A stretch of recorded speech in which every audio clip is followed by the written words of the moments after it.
അവസാനം നിയമങ്ങൾ കർശനമാക്കുകയാണ് കാനഡ. തീരുമാനത്തിൽ നിന്ന് ഒരടി പിന്നോട്ട് ഇനിയില്ല. രാജ്യത്തേക്ക് എത്തുന്നവരുടെ എണ്ണം പരിമിതപ്പെടുത്താനുള്ള നടപടികൾ സ്വീകരിച്ചു തുടങ്ങിയിരിക്കുകയാണ് കാനഡ. റോയിട്ടേഴ്സിൽ നിന്നുള്ള സമീപകാല പഠനത്തിന്റെ അടിസ്ഥാനത്തിൽ 2024 ജനുവരി, ഫെബ്രുവരി, മെയ്, ജൂൺ മാസങ്ങളിൽ അംഗീകരിച്ചതിനേക്കാൾ കൂടുതൽ സന്ദർശക വിസ അപേക്ഷകൾ നിരസിക്കപ്പെട്ടിട്ടുണ്ട്. പാൻഡമിക്കിന് ശേഷമുള്ള ഏറ്റവും ഉയർന്ന വിസ നിരസിക്കലാണിത്. ഫെഡറൽ തിരഞ്ഞെടുപ്പ് അടുത്തിരിക്കെ കുടിയേറ്റം ചൂടേറിയ വിഷയമാക്കി മുന്നോട്ടു പോകാനാണ് രാജ്യത്തിന്റെ തീരുമാനം. അതേസമയം അംഗീകൃത പഠന തൊഴിൽ പെർമിറ്റുകളുടെ എണ്ണവും കുറഞ്ഞിട്ടുണ്ട്. ജൂലൈയിൽ വിദ്യാർത്ഥികളും തൊഴിലാളികളും വിനോദസഞ്ചാരികളും ഉൾപ്പെടെ ഏകദേശം 6000 വിദേശ യാത്രക്കാർക്ക് കാനഡ പ്രവേശനം നിഷേധിച്ചിരുന്നു. 2019 ജനുവരിക്ക് ശേഷമുള്ള ഏറ്റവും ഉയർന്ന സംഖ്യയാണിത്. ഈ മാറ്റം അനൗപചാരികമാണെന്ന് റോയിട്ടേഴ്സ് അഭിപ്രായപ്പെടുന്നുണ്ട്.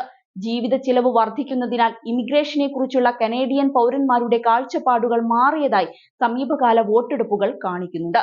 നോവാ സ്കോട്ടിയ ഇമിഗ്രേഷൻ അഭിഭാഷകൻ അവരുടെ സ്ഥാപനം കൂടുതൽ വിസ നിരസിക്കലും അവരുടെ ക്ലയന്റുകളോട് വർദ്ധിച്ചുവരുന്ന ശത്രുതയും കണ്ടുവരുന്നതായി പരാമർശിച്ചിട്ടുണ്ട്. മറ്റു രാജ്യത്തുള്ളവർ ഇവിടെ വരുന്നതിൽ നിന്ന് തടയുകയോ പുറത്താക്കുകയോ പോലുള്ള കാര്യങ്ങൾ ആളുകൾ ഞങ്ങളോട് തുറന്നു പറയുന്നു. ഇത് കുറച്ചു വർഷങ്ങൾക്ക് മുൻപ് ഇതായിരുന്നില്ല അവസ്ഥ. സ്ഥിര താമസത്തിനായി അപേക്ഷിക്കുന്ന ആളുകളുടെ എണ്ണം മന്ത്രാലയം പുനർനിർണയിക്കുമെന്ന് ഇമിഗ്രേഷൻ മന്ത്രി മാർക്ക് മില്ലർ കഴിഞ്ഞ ദിവസം വ്യക്തമാക്കിയിരുന്നു. ഇത്തരം കാര്യങ്ങൾ അവലോകനം ചെയ്യാനും പ്രധാനമന്ത്രിക്കും മറ്റ് ക്യാബിനറ്റ് മന്ത്രിമാർക്കും മുൻപിൽ പരിഗണിക്കേണ്ട യഥാർത്ഥ പരിഹാരങ്ങൾ അവതരിപ്പിക്കാനും സമയമായി. പൊതുജനാഭിപ്രായം പരിഹരിക്കുന്നതിനുള്ള ഉപരിവിപ്ലവമായ മാറ്റങ്ങൾ മാത്രമല്ല, യഥാർത്ഥവും പ്രധാനപ്പെട്ടതുമായ മാറ്റം അനിവാര്യമാണെന്നാണ് മാർക്ക് മില്ലർ പറഞ്ഞത്.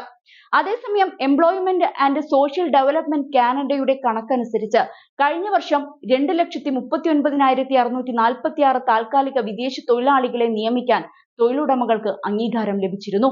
2018 കണക്കുകൾ അനുസരിച്ച് ഇരട്ടിയിലധികം വർധനവാണ് ഉണ്ടായിരിക്കുന്നത്. ഫാസ്റ്റ് ഫുഡ് നിർമ്മാണം തുടങ്ങിയ പുതിയ മേഖലകളിലാണ് തൊഴിലുടമകൾ ഈ ഇളവ് കൂടുതലായി ഉപയോഗിക്കുന്നത്. 2018 മുതൽ ഹെൽത്ത് കെയറിലെ കുറഞ്ഞ വേതന ജോലികൾക്കായി നിയമിക്കപ്പെടുന്ന താൽക്കാലിക വിദേശ തൊഴിലാളികളുടെ എണ്ണം 15,000% വർദ്ധിച്ചിട്ടുണ്ട്. ഉയർന്ന തൊഴിലില്ലായ്മ നിരക്കുള്ള വ്യവസായങ്ങളിലെ തൊഴിലുടമകൾക്ക് കൃഷി, ഭക്ഷ്യ സംസ്കരണം തുടങ്ങിയ ചില മേഖലകളിൽ ഒഴികെ കുറഞ്ഞ വേതനത്തിൽ താൽക്കാലിക വിദേശ തൊഴിലാളികളെ നിയമിക്കാൻ കഴിയില്ലെന്നാണ് ട്രൂഡോ പ്രഖ്യാപിച്ചത്. നിർമ്മാണം, ആരോഗ്യ സംരക്ഷണം എന്നിവയ്ക്കും ഒഴിവാക്കലുകൾ ഉണ്ടാകും. കാനഡ ഓരോ വർഷവും അംഗീകരിക്കുന്ന സ്ഥിര താമസക്കാരുടെ എണ്ണം കുറയ്ക്കണമെന്നും അദ്ദേഹം നിർദ്ദേശിച്ചിട്ടുണ്ട്.